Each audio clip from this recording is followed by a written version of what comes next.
We have the leverage to potentially get better deals. Maybe we've already done that, Mexico and Canada and China. But many say, should we be treating our trade partners in such a fashion? Is there a goodwill category as an economist when we do these deals? Trump's a businessman.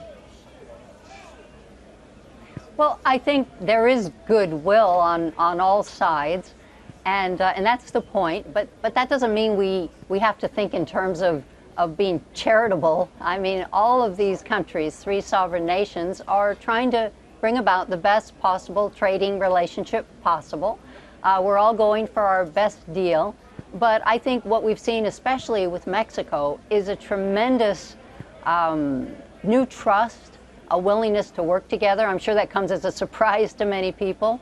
But it's not just with the existing Mexican government under Peña Nieto, it's also with the incoming president, Andrés Manuel López Obrador. His people are working very well with our people, and so there is goodwill there, but that doesn't mean that a country owes another something. We're all trying to make it work for all of us. Now, let's take this same thread of logic to the dollar. When it comes to the dollar, it's the reserve currency. When it strengthens, it causes problems and issues in emerging markets, much of which they've really built the foundation themselves through bad politics and bad financial economic decisions. How much goodwill should there be there, specifically from the likes of a Jay Powell and the Fed?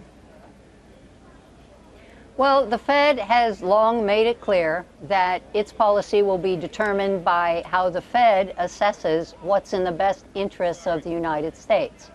So that goes without saying. The problem is for other countries, when the dollar is weak, they complain because that tends to distort their economies. When the dollar is strong, that can hurt them as well. If they're on the receiving end and they're getting lots of money, they're able to borrow because money is seeking the higher interest returns from emerging markets, for example.